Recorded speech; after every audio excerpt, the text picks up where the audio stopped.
আরে ফোন পরে করবে, দাঁড়াও দাঁড়াও মেজো বৌমা, ওরা কিন্তু গায়ে হলুদ নিয়ে বেরিয়ে পড়েছে। আপনি একদম চিন্তা করবেন না বড়দা, আমি দেখছি এখনো রেডি কি রে, কটা বাজে?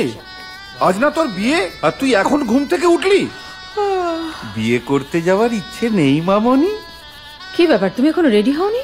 ব্রাশ করছো সবে? অ্যালার্মই তো বাজেনি। বাবা বকো না প্লিজ, তাড়াতাড়ি রেডি হয়ে যাচ্ছি। শিগগির রেডি হ। দিশানি, তুমি এদিকে কোথায় যাচ্ছ? ফুল তুলতে। ফুল তুলতে? তুমি আমাকে যে বাড়িতে পাঠাচ্ছ, বরটা ছাড়া সবাই তো ডাকাত, তাই এখন থেকে ডাকাত কালীরই পুজো করতে হবে। ভাবলাম ডাকাত কালীর পুজো করেই গায়ে হলুদে বসবো। আরে মিষ্টি মিষ্টি গুলো পাঠান, কি করছেন কি? আত্মীয় স্বজন এসে যাচ্ছে বাড়িতে, একটু তাড়াতাড়ি করুন দাদা। চলো চলো।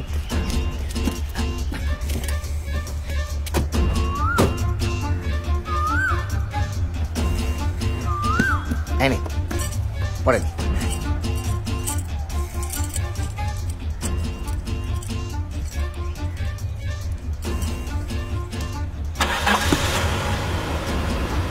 ছোট মা, ছোট মা, এই ছোট, কি হয়েছে? কি দিশানি দিদি ঘরে নেই। হ্যাঁ, ছোট বেনারসিটাও নেই, গয়না গাটি কিচ্ছু নেই।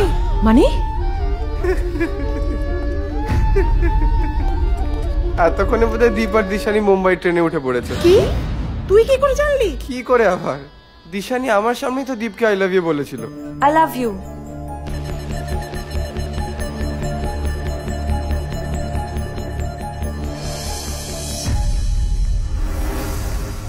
এই, জানতিস তো আগে বলিসনি কেন? কেন আবার? প্রেমে বাধা দিলে কি হয় জানো না? পরের জন্মে শক্তি কাপুর হয়ে জন্মাতে হয়। ভালোই হয়েছে। কিচ্ছু ভালো হয়নি, কিচ্ছু ভালো হয়নি স্যার। ওই ড্রাইভারটার জন্য প্রথমে যুধিষ্ঠির বাবুর মুখ পুড়লো, তারপরে আপনাদের মুখ পুড়লো। এখন যদি ঘরের মেয়ের মুখ পড়ে তবে কি আপনাদের চোখ খুলবে? আপনি ভেবে দেখুন, এখন ওই সাংঘাতিক লোকটা যদি এসে শোনে ঘরের মেয়ে মুম্বাই পালিয়েছে, তাহলে তিনি কি ছেড়ে দেবেন? ক্ষমা করবেন আমাদের?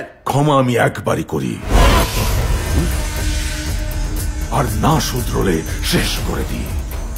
আয় স্টেশনে চল, ওর লাশ চাই আমি। সর্বনাশ!